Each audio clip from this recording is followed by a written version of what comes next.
एक बेटा अपनी माँ से झूठ बोलकर निकलता है, यह सोचकर कि लौटते वक्त उसकी झोली में खुशियाँ और हाथ में तरक्की होगी। लेकिन बिहार का आयुष नहीं जानता था कि उसकी गरीबी का फायदा उठाने के लिए कुछ भेड़िए घात लगाए बैठे हैं। इस हाथ पर छपा यह टैटू महज एक फैशन नहीं है, यह उस बेहिंता मोहब्बत का सबूत है जिसे आयुष ने अपनी माँ के लिए सजोया था। पिता के जाने के बाद घर गिरवी था, पढ़ाई की फीस भरनी थी और छोटे भाई की जिम्मेदारी भी कंधों पर थी। जिस माँ के लिए उसने अपनी जान जोखिम में डाली, आज उसी माँ से नजरें मिलाने की हिम्मत उसमें नहीं है।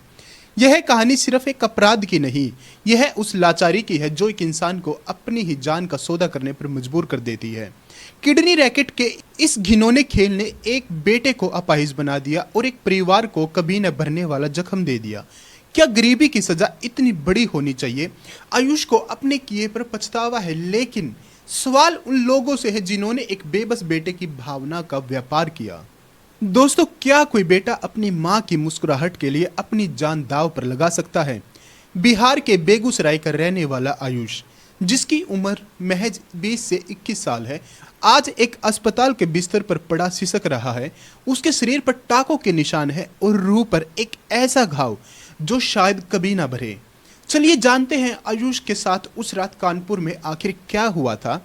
आयुष के सिर से पिता का साया पहले ही उठ चुका था। घर पर बूढ़ी माँ, छोटा भाई और सर पर चढ़ा हुआ लाखों का कर्जा। आयुष अपनी पढ़ाई पूरी करना चाहता था, घर गिरवी होने से बचाना चाहता था। उसे लगा कि बिहार में रहकर वह यह सब नहीं कर पाएगा, इसलिए वह काम की तलाश में कानपुर आया। कानपुर में आयुष की मुलाकात कुछ ऐसे लोगों से हुई जिन्होंने उसकी मजबूरी को भांप लिया। उसे आसान पैसों का लालच दिया गया। उसे बताया गया कि अगर वह अपनी एक किडनी दे दे तो उसे 4 लाख रुपए मिलेंगे। 4 लाख! आयुष की नज़रों में ये सिर्फ रकम नहीं थी, ये उसके घर की चाबियां थी, उसकी माँ की आज़ादी थी। एक निजी अस्पताल में आयुष को ले जाया गया। डर और घबराहट के बीच उसने कागजों पर दस्तखत कर दिए। उसे लगा कि यह एक सिर्फ छोटा सा ऑपरेशन है और फिर सब कुछ ठीक हो जाएगा। लेकिन जैसे ही एनेस्थीसिया का असर खत्म हुआ, आयुष को होश आया और उसे पता चला कि सौदा करने वाले उसे धोखा दे चुके हैं। आयुष को वादे के मुताबिक 4 लाख रुपए नहीं मिले। उसे चंद हजार रुपए देकर चुप कराने की कोशिश की गई और जब उसकी तबीयत बिगड़ी तो उसे लावारिस छोड़ दिया गया। पुलिस को इस किडनी रैकेट की भनक लगी और उन्होंने छापेमारी की। तब आयुष की कहानी सामने आई। अस्पताल में लेटे आयुष का सबसे बड़ा दर्द उसकी किडनी जाना नहीं, उसका सबसे बड़ा दर्द यह है कि वह अपनी माँ को क्या जवाब देगा।